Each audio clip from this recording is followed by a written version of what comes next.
Gil Martin here. The Locked On road to the NHL trade deadline continues. The LA Kings make a big splash, sending goalie Jonathan Quick a first-round pick, conditional, and a third-round pick in 2024 to the Columbus Blue Jackets for defenseman Vladislav Gavrikov and goalie Joonas Korpisalo. Joining us now, Eddie Garcia, the host of Locked On LA Kings. And Eddie, first, this is obviously the end of an era for the LA Kings. I mean, with the possible exception of Rogie Vachon, I'd have to say that Jonathan Quick is the all-time greatest goaltender in franchise history.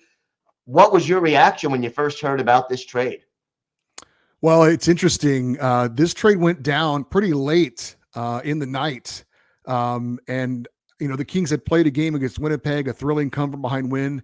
And I assumed at that time that all the wheeling and dealing was pretty much over. And I had, for the first time all day, pretty much put my phone down. Then I headed into work. I work at the Fox Sports Radio Network, and I'm known as the hockey guy there. And everyone was like, "What do you think? What do you think?" And I was like, "I don't know what you're talking about."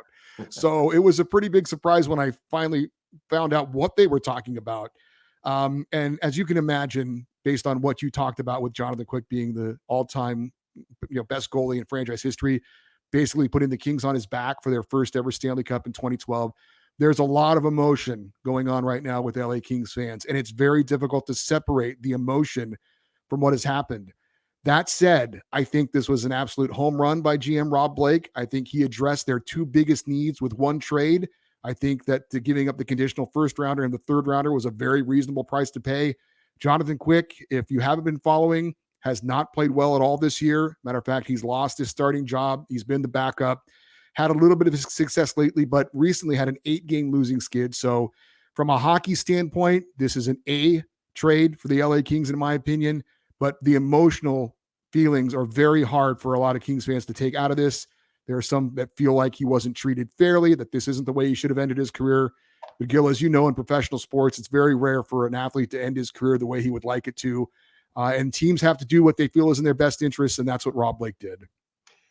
Let's talk a little bit about the legacy of Jonathan Quick. I mean, obviously leading the team to their first ever Stanley Cup is huge, and he was such a big part of this team for so long.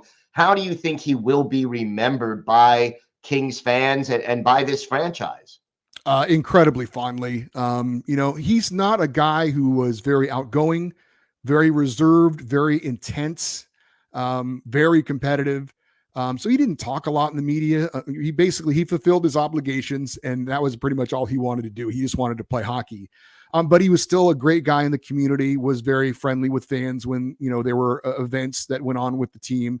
And he's the greatest goaltender in Kings history. Now, Rogie Vachon is in the Hall of Fame. He didn't play his entire career with the Kings. He was probably the first big star the LA Kings had. But Jonathan Quick is a better goaltender than Rogie, in my opinion. And he has the numbers to back it up. He's got the rings to back it up.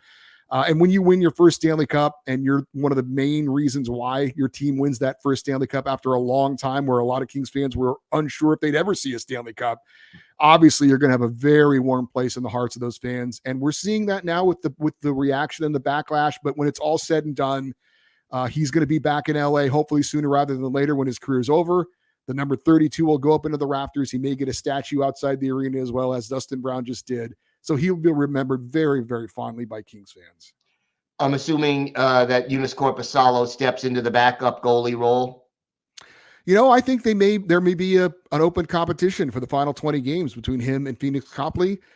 Phoenix Copley has been a wonderful story for the LA Kings, coming out of nowhere to basically save their season. But he's been okay. He didn't have a great game in his last outing against Winnipeg. So I think they're going to put Korpisalo in there. And this is just my opinion. I think he gets in there initially to see how he can, work with his new teammates and his new team. And then just as Rob Blake made a move that was in the best interests of the organization, regardless of feelings, I think Todd McClellan, the head coach, will do the same thing with Joonas Korpisalo. If they feel that he's played well enough, and as they get ready to go into the playoffs, which it appears to be extremely likely for the LA Kings, if they think Joonas Korpisalo is the best goaltender to win games for them, I think he'll be the number one goalie. Now, obviously, the key to this deal would be Gavrikov. What does he add to the team? And you mentioned him filling perhaps the team's biggest need. Talk a little bit about his role. Yeah, they needed a left-handed defenseman. They have been playing a very talented player in Sean Dursey out of position. He's a right-handed defenseman. They've been playing him on the left side. They've been looking for someone else to come in and fill that role. Obviously, Jacob Chikrin was talked about forever, but in the end, clearly that deal wasn't going to work out. And I think adding the goaltender along with the left-handed defenseman to fill both those needs in one trade was what made that trade happen, and not the Jacob Chikrin trade. But he's a big, strong, physical, left-handed defenseman, defensive defenseman, makes the Kings defense a little bit better. They've got plenty of offense. They don't need any more offense, frankly, from the back end. They needed an upgrade on defense. So he fits the bill. Sure, they would have loved to have had Jacob Chikrin, I'm sure, because he's got some term left. He's younger and he's more offensively talented all the way around. But this does, again, fill the need on the left side. And so the Kings are going into the playoffs. Now, we don't know how these guys are going to fit in until they actually take the ice. But on paper, the Kings have really filled out, their needs. And I think in the Western Conference, Gil, it is so wide open right now. I know Colorado's going to get their respect, but, as a Kings fan, I don't know that I fear Dallas or Winnipeg or Vegas or any of these teams. It's really wide open. And I think it was a bold move by Rob Blake to make the trade that he needed to make the Kings a contender going forward.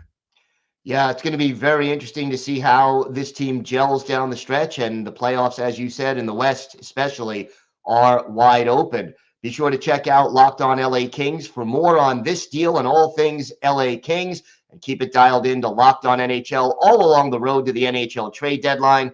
This is the Locked On Podcast Network, your team every day.